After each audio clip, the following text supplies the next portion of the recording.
Today's episode is brought to you by 9centprinting.com.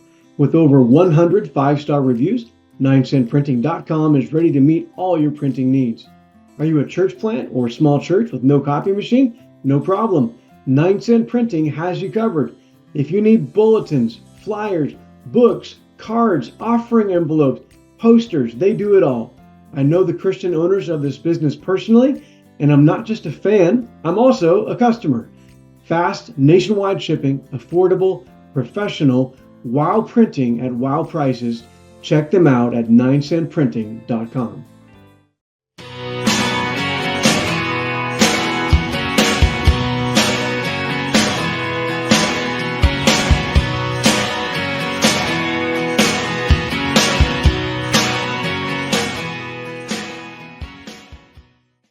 Welcome to the Small Town Pastor Podcast. This podcast is a ministry of Small Town Network. We exist to make disciples, train pastors, and plant churches in smaller communities. I am joined again by my friend Tony Colomb and Will Ritter, and we're going to pick up where we left off last episode by talking about how Will planted a church in Jerome, Idaho. So Will, you kind of talked about in the first episode, you were kind of on this journey, kind of thinking about reading all this stuff about church planning, figuring out, kind of the vision. So just take it from there. Like what kind of is the story of how the renewed church came to be? Yeah. So the so where we left off is we were thinking about house church planting, and that didn't work out at all. Got plugged into a healthy church. Hindsight tells us that we needed to be part of a healthy church in order to plant a healthy church. And so I did ministry at First Press for 5 years, in which they made a way for me to take a huge pay cut so I could go into like part-time ministry but leave my corporate job. So that's a big move. That's part of that process of sacrificing for the greater thing, right? Even though it costs you something. And then but still like trying to wrap our mind around what the heck is church planting? What are you calling us to do? And so we struggle with that even in the midst of being assessed and given the full recommended to go plant like wherever we wanted. And so I remember walking past down the alley. It's actually between here and First Press, which we're only 2 blocks away from. And I'm walking down the alley, and I'm like, Lord, just give me the next little baby step. I'll be obedient to that. I just need to see some movement. Give me some vision. And my line is, I still haven't caught up. He really just took off after that.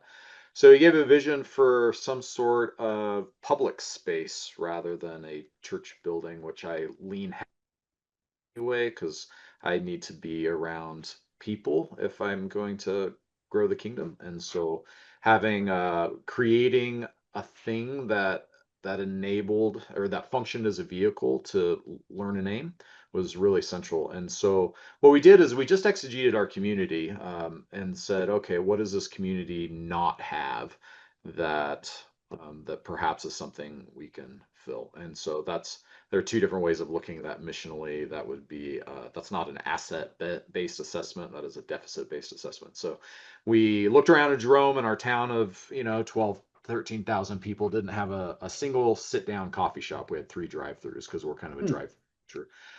And so we're like, okay, so and I don't know anything about coffee, and I don't care about coffee. It's only a tool to be able to use to meet people.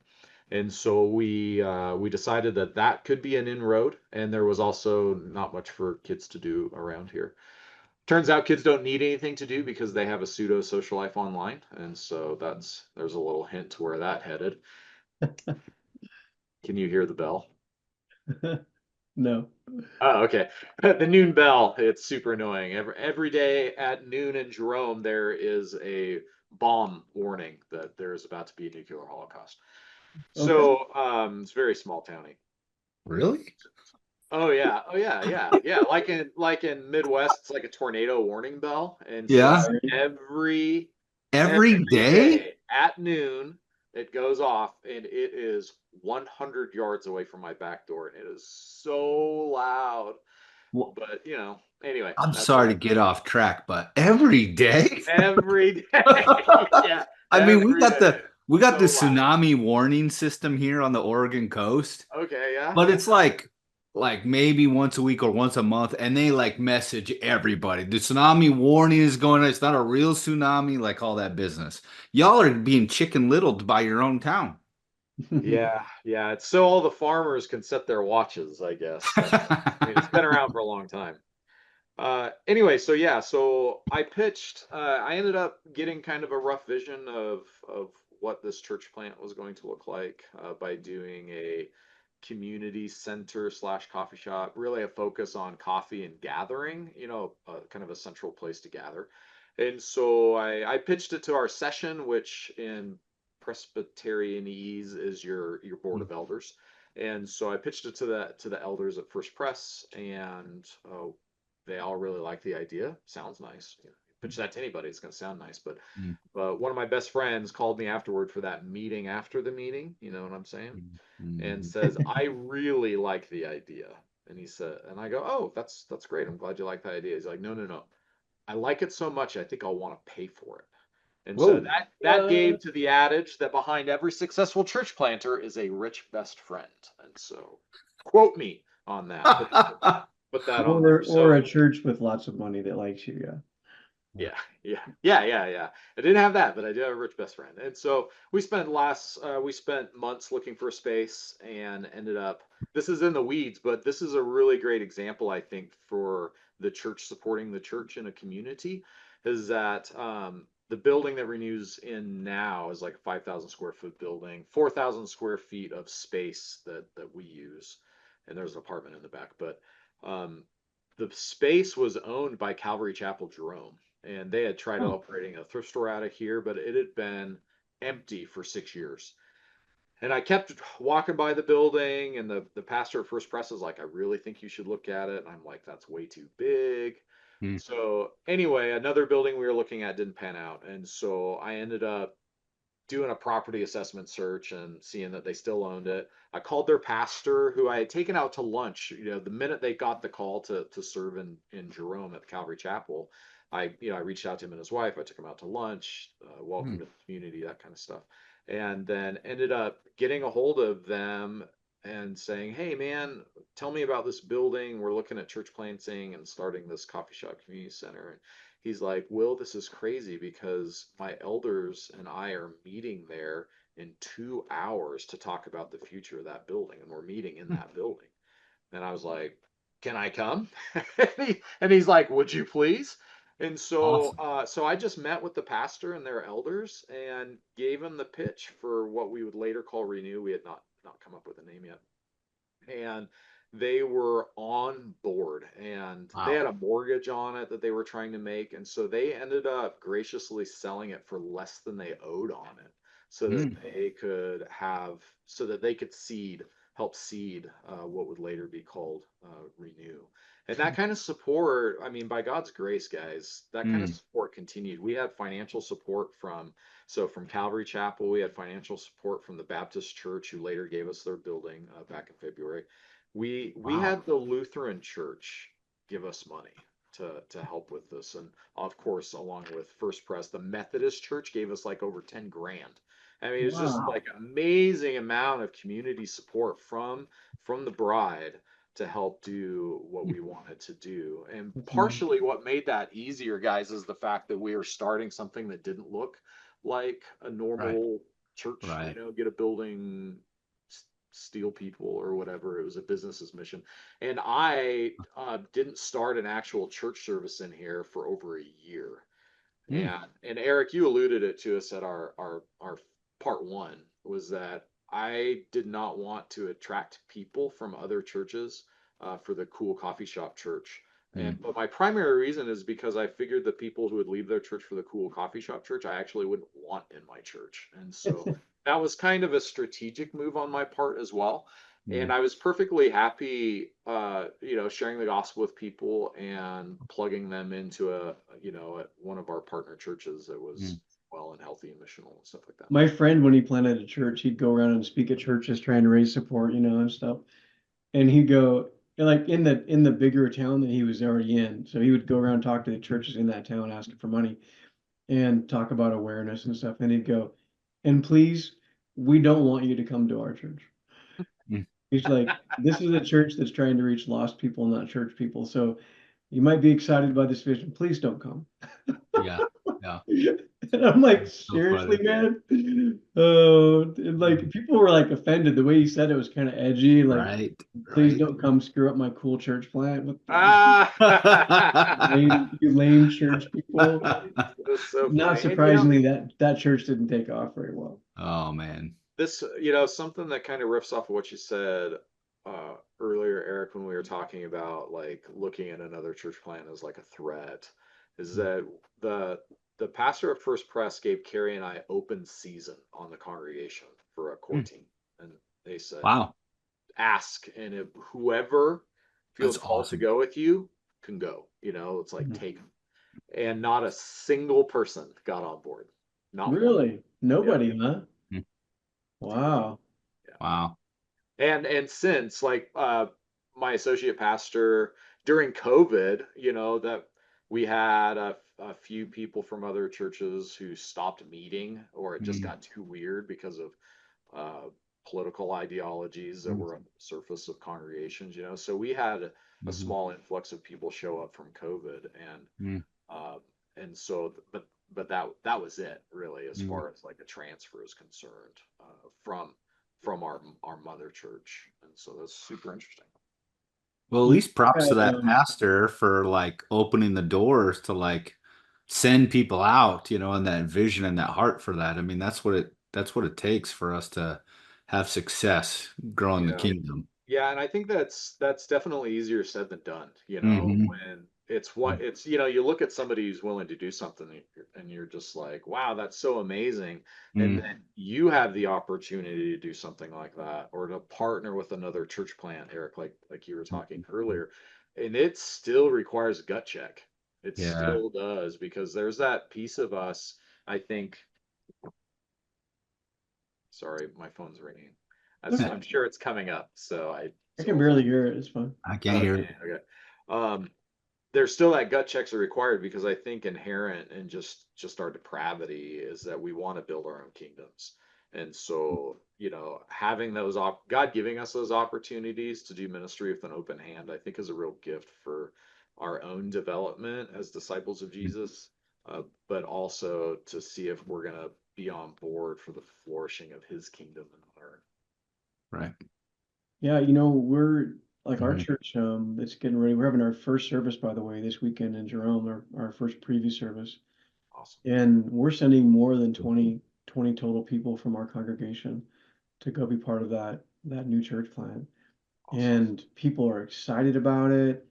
And not only is it the right thing to do if you're trying to be kingdom minded, and not just a church growth church, is it's also something that like it's a step of faith. And one of the things I've told our elders is like God is going to backfill all those people. Like I'm just calling my shot. Like we're going to send 20 people the way, and I'm telling you, we're not going to miss a beat in our giving. We're not going to miss a beat in our attendance. I just have this feeling that God's going to go like, you're not losing anybody. You're not losing ground. You're gaining ground because it's just like giving. It's like tithing. It's like test me in this, see what happens. We're not supposed to keep our best and brightest, right, for ourselves so we can grow our little empire bigger and bigger. The kingdom needs our best people. And if we have a kingdom mentality, we're not going to try to keep all our best people. We're going to seed that vision of like, you're going to go out someday from day one. Like, we can't afford to keep you here. One of my mentors early on, he said every time he hired a youth guy or an associate guy, a young dude, he'd say, I'm only going to let you work here as a mega church. I'm only going to let you work here for like 5 years, and then you're going to have to go plant a church. And then they'd always be like, what do you mean? He's like, I know you would stay here for as long as you possibly could because it's a great church. He goes, but we need you to lead a congregation. So Mm. don't get too comfortable because we're going to send you out and have you plant a church. And I'm like, man, Yeah. what vision, to say like it's kind of like the first fruit offering kind of thing. Like you give Mm. God the first and the best. So your church did that. They sent you out. How's it gone? This has kind of been the vision. You got this coffee shop. You didn't start doing church services for a year. What's it been like to do this very unconventional approach to starting a new, I don't even you don't even use church, do you use like community? When you say it's a church or a Oh, community or yeah, I'm not a stickler on terms or anything like okay. that. So Well, yeah, how's it going? How's it I going? typically refer to it as our community, or like I even call the church the building our space. And somebody was like, "Oh, now we're calling them spaces now," or something like that. I'm just like, I'm not like trying to be dogmatic about it. It's just like it's what it is. So now we have the church and the shop. That's kind of where we're at in our lingo. But anyway, so yeah, so it's been, let's see, we started our church service. We opened in March 2017. We started our church service sometime in 2018. It was at least a year, I think, after that. And then we've been just trying to grow a body of believers in a non-traditional space, in a non-traditional setting, in a non-traditional format, in a non-traditional time. Did I repeat two? Because there was four. And so it's extremely hard to grow a church when you're not checking boxes for people. And Right. so I guarantee I would be way more of a successful church planter if I planted a church in the morning, in rows, with 3 songs, a sermon, and a closing song, and because that just kind of checks more boxes, and good for you guys. I mean, do it. Plant the road churches. That's totally fine. The We just felt called to do something different, right? But there's a cost to that. It's gonna go slow, like so incredibly slow. And Mhm. so we finally caught momentum about, oh, I think 2 years ago is when it really, the horsepower happened. And Mhm.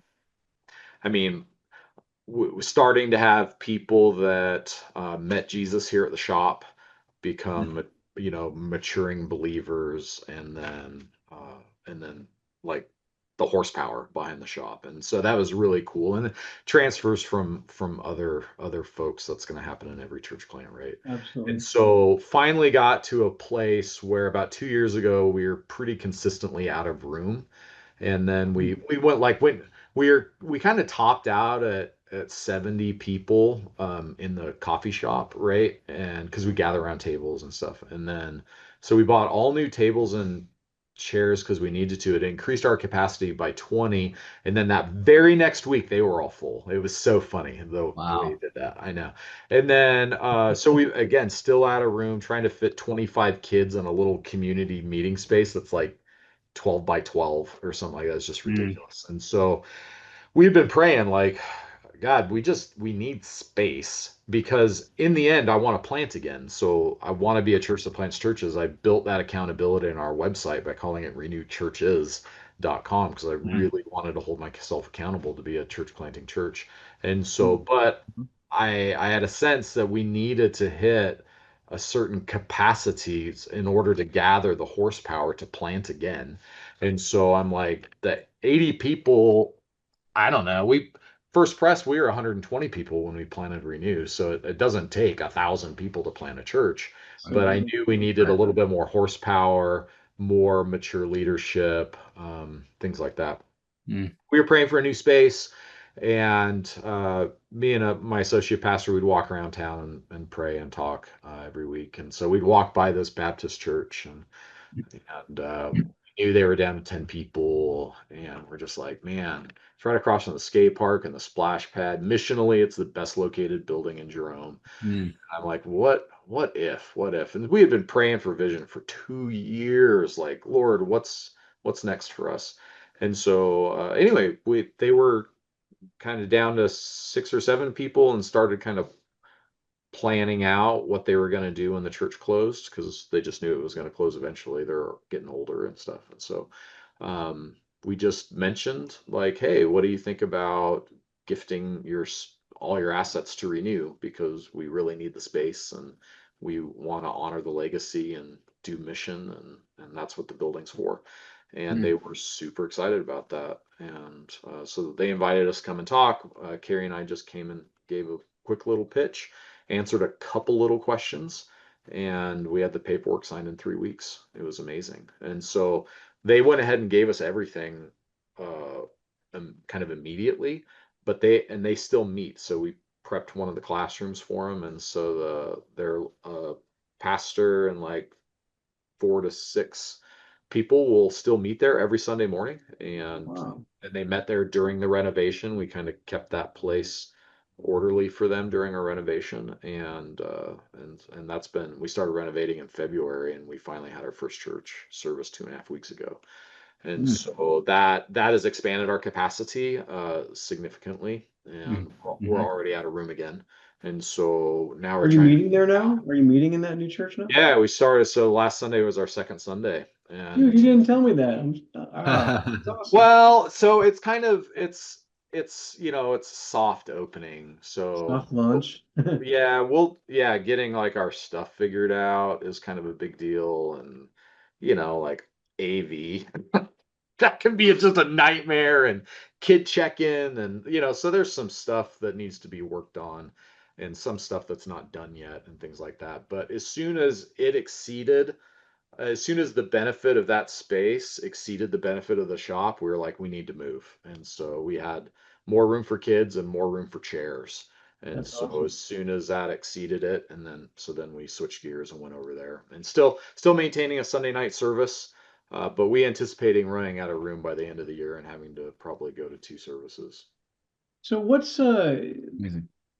that's obviously a great story, and I actually I think it's important that people hear that you started slow, you started small, and I know you well enough. I can say this about you that you just put your head down and went to work, and many years later you looked up and you see this progress. I think that's so important. A lot of people think a lot of planters think that they're going to be the next big thing. And even though they won't say it, a lot of them are secretly hoping that they're the next big thing in town, you know. Mm. They're going to be that story that's we opened day one and there's 500 people and it's amazing. And I think we need to stop telling stories like that because it Yeah. sets planters up and especially younger planters up with these ideas that they're going to be like the next home run, you know, mega cool church, whatever. And vastly more often than not, it's like what you're describing. You're slugging it out. I was looking at our startup numbers yesterday and I was showing them to our church planner in Jerome. I said our first worship service was 19. Hmm. We took a year to get ready to launch, and our first worship service was 19 people. And our Hmm. first four worship services that we had one a month for previous services, our average for that was like 32 for those first 4 weeks or first 4 months. Very slow, deliberate, a lot of work in, a lot of meetings in coffee shops. That's more normative in terms of how people Hmm. experience church planning. So I Yeah. love the story. I want to get that story out. I think that says a lot. And as you've been faithful with what God's put in front of you, bigger opportunities have come along in God's good timing with a lot of hard work and prayer. I love that you said we prayed for 2 years for God to give us that space. Am I saying all this right? Am I saying anything wrong? Yeah, I think you're getting it. The challenge I think is to understand that the kingdom starts small. I mean, Jesus was really clear about this. It starts small. And I've Mhm. I've had Sundays where I had one person show up, and that was after being planted for 3 years. And so Wow. there is ups and there is downs, and especially with a non-traditional church plant like this, it exacerbates that issue, Sure. and it requires gut checks, like, all right, Lord, you told me to start this, what the heck? And understanding that God brings the increase, I think is I don't think I know is essential to this. If the church planter feels that somehow we're in charge of this, or that we can just uh, that we are all powerful in planting our church, and think that partnership with God is like an option, or even just like a slogan, like you don't really believe that it's because we're relying on our own efforts. I think Right. that feeling of failure becomes even more real because you end up owning it 100%, and that's not fair to you, it's not fair to the Lord, it's not true. And so I would encourage any planters or potential planters that are someday going to listen to this to just like, hey, stick it out, man. You're going to cancel service because nobody shows up. And you're gonna preach a really raunchy sermon. You're gonna hear a sermon you preached 3 years earlier and go, I can't believe I was a heretic back then, or something like that. Like all of those things are guaranteed gonna happen. But what else are you gonna do with your life? Right. What If you else is want to worth your time? if you This want is to grow in the faith, nothing will expedite that process faster than planting a church. Mm. it. Yeah. Absolutely. Yep. So let's switch gears for the remainder of our time and talk a little bit about just small town. So you're a pastor in a small community. What's it like living in a small community? And I think there's opportunities in small towns that don't exist in bigger towns, opportunities for ministry, opportunities for a way of life, a style, a pace of life. Just reflect for a few moments with us about what's it like to be a small town pastor. Yeah. So I'll start off with this.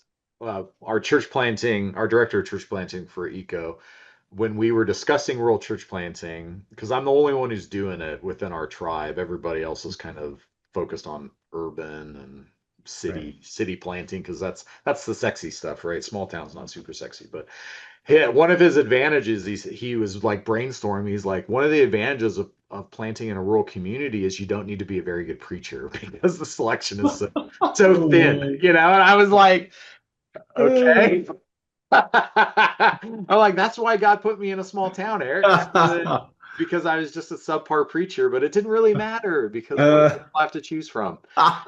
So yeah, that's funny. Where I have found one of my core tenets when it comes to just ministry in general, but we should apply this to church planting is, and I even put this on my website, is like Renew or the church needs to become so essential and intertwined in your community that if you cease to exist, it would be a tragedy for your Mm. community. Like you would leave, there would be such a vacuum Mhm. created in every aspect of community life that everyone would notice, and instead of just like, oh, this church closed, so there's more parking, or something like that. Mhm. And so when it comes missionally, the way I think is how do I like expand the tent pegs, right? How do I Mm. plug in to every aspect of community life that I can get plugged into? And when the city council has a meeting and they're thinking of a community need, and they know that it's not the city, they have to get a community members involved. Is Renew going to be the very first name that pops into their head? Are they going to think, oh, we should call Will? And that's happened in Jerome, but it takes a lot of time, and you have to invest in a lot of things that a pastor might not think to invest in, because you have to let people know what you're for and who you're for before you can think that people are going to take you seriously. Mm. And so that's been, I can't even remember your original question now, but that was really important, and I want people to Yeah. understand that oh yeah, the advantage of small town church planting is it is so much easier to have an impact in that way because there's just so few of you, Right. and everybody's busy, right? But the amount of impact you can have in a small town as a church planter is just tremendous. It's just tremendous because, wow, look, this guy's volunteering to do all of these things or to advocate for these people or to care about something I care about. And that impact is felt not in a neighborhood sense, it's felt in a community sense. Yeah, absolutely. Our church planter in that same town, has been doing all like the festivals and fairs and events in the park all summer. And he's like, Eric, I talked to, 400 people or something like in a couple of days at this weekend event. And that's a significant percentage of that town. Um, if I talk to that many people in Twin Falls, it's 55,000. It's a drop in the bucket. I've got very few contacts, and everybody in your town knows about Renew. Mm.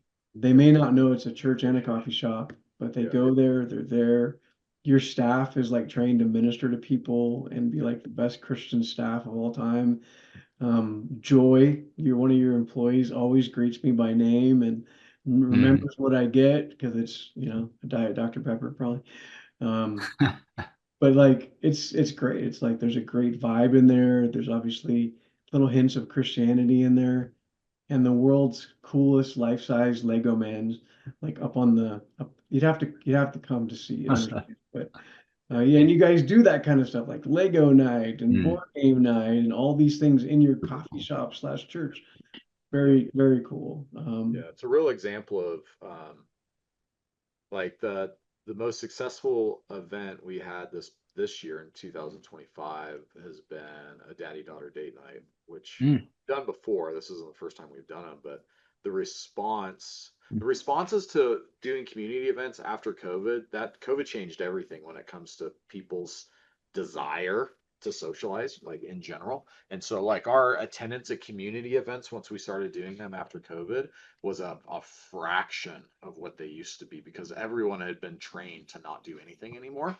And so things are finally picking up again Right. where it's becoming more normative to be in a space with lots of other people. And Right. even in Idaho is a thing. And so our daddy daughter date night that we did last, um, completely full, and we had so many people on a waiting list that we did another one 3 weeks later. We just duplicated the event 3 weeks later. Wow. And the amount, like everything is super intentional. So all of my staff and all of my church members are outreach is not just outreach, it's discipleship. So Mhm. it's 50-50, or I would even venture to say 80% discipleship, 20% outreach.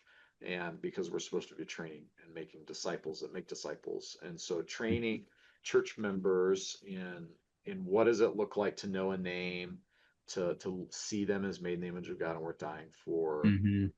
to have an actual desire to go out to lunch with somebody afterwards or something like that. And that has just borne a lot of fruit, and seeing people getting a taste for what it looks like to be a part of the harvest and not just an attender. And Right. that's been radically amazing Mm. experience. Yeah.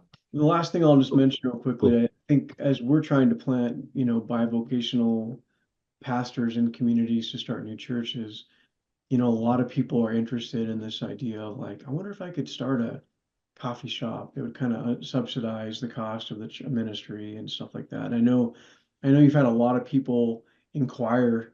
It sounds like from around the country, like, how Yeah. are you doing that? Because I think as the church continues to decline in America, we're looking for new ways to kind of draw up church and think a little, like you said, a little less conventionally about what church is, how do we define church, what kind of space can a church meet in? Could there be a bivocational pastor? Could there be a kind of a multi-use facility that operates as a business during the week and then a church on the weekend? So really kind of some cool, in a way, kind of cutting edge stuff. And I know you've had a lot of people, you've shared this with me, that a lot of people have come around and wanted to know, hey, how did you guys do that? And can we reproduce it? So you've even talked with me about like the idea of starting one in like one of the towns in our region, right? Like another one with that same model. Mhm. If you were gonna do that again, would you do it different or would you do it the same? Well, definitely different. And the reason is because the mission field determines the mission. And I think a huge mistake church planners make is falling in love with a thing, which is their idea. Right. But God doesn't call us to things, he calls us to people. Hmm. And so either we're going to impose our sexy idea onto the mission field, and think that, oh, we have this brilliant idea of what it's going to look like or the kind of music we're going to have or whatever. Or you look at the people or you look at the community and you're saying, Lord, what is the best way that I can meet people, know their name, Mm. and build a relationship with them? And so in Jerome, like I shared earlier, it just so happened that there was a sit down coffee shop, and that's potentially a good place, a good way to meet people. And so when I've had, just like you said, Eric, I've had people from all over the country have calls with me. I've had people from all over the country fly into Boise and drive to Jerome, Idaho, so that they could see what Renew looked like in the flesh. And my advice to them is don't do it, right? Because it's a freaking nightmare. I mean, the fact that the list of things that I do is so abnormally large that that I don't even know how my head is like barely attached, and you're always a week away from burnout and stuff like that. So you got to be super careful and make sure to do something that is actually what the Lord has prepared you to do, Mm. and not go after ideas. God didn't call us to ideas; He called us to people. And so when we plant again, the question is what community are we going to want to plant in? And what are the needs or the assets in a community that could help facilitate pushing the kingdom into that community. And so if it is here's an example just from like a business aspect. Renew the business makes no money. No money. I think maybe a couple months ever we've been in the black. And so we are supported by the business, but the business alone does not carry my salary. And so the business can actually sustain the business as long as I'm not around or no extra ministry is happening. And so that still requires, whoop, that's what happens when you put a presbytery in a room with a motion detector. They always shut off. Hallelujah. That was super distracting. That's awesome. So yeah, it still requires, a lot of donations, a lot of fundraising support in order to put this out. It's not, yes, there is a financial benefit if you're in a town greater than 13,000 people, because that's just a business thing, right? Coffee shops require turns, and so they need a population to sustain. And so when it comes to like what us three are passionate about, rural church planting, doing Mm, a business that requires turns, I truly do believe requires a population in order to mm, facilitate that kind of thing. If we had a drive-through, that would be a different story. And mm, you could still make friends and make relationships through drive-through, mm. but yeah, our location doesn't facilitate that at all. Not the same. Yeah. Right, So right. when it comes to Bivo, like I consider this co-vocational in a sense that I created a vocation that made it to where I wouldn't get written up for sharing the gospel with people, right? So that Right. happened before in my previous career, which was fine, whatever. So I would like in the next church, if I want to continue, and I do want to continue with rural church planting, it would be like putting a planter in a McDonald's or putting them in a place where there is already an existing business that has a solid turnaround of meeting Sure, lots of different people. The sure. potential for a personal interaction and things like that, I think are really important. But to not allow the Bivo to take over the mission. And that's always the trick with bivocational ministry, Right, right? Balance. Like right.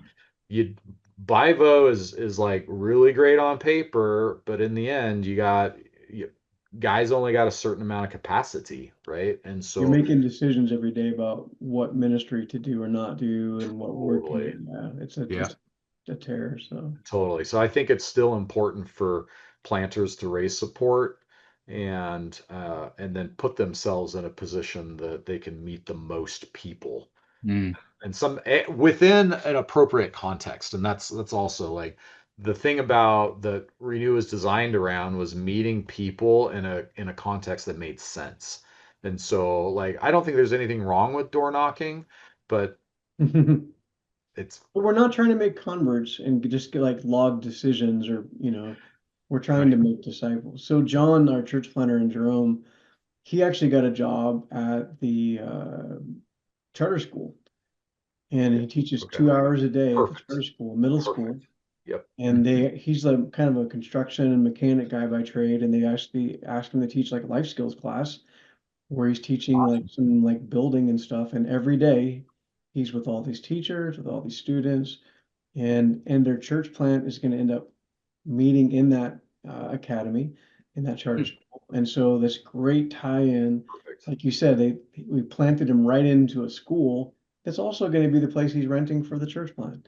Mm, And there's going to be, especially if anybody knows John, there's going to be ministry opportunities from that.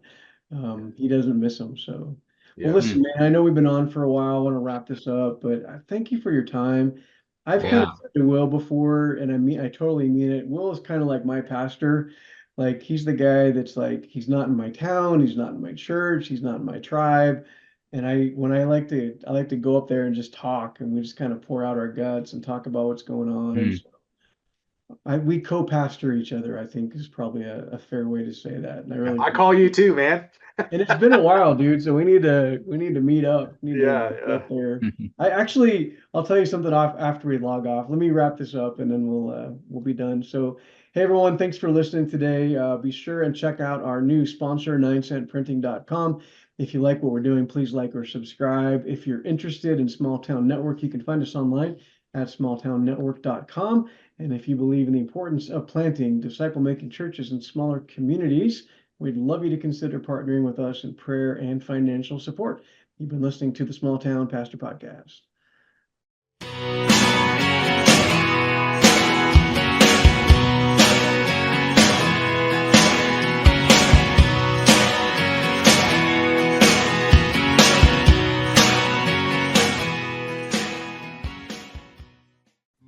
Today's episode is brought to you by 9centprinting.com.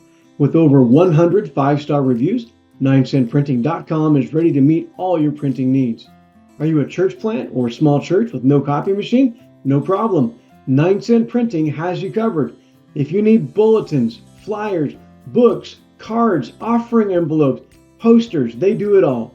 I know the Christian owners of this business personally, and I'm not just a fan, I'm also a customer. Fast, nationwide shipping, affordable, professional, wow printing at wow prices. Check them out at 9centprinting.com.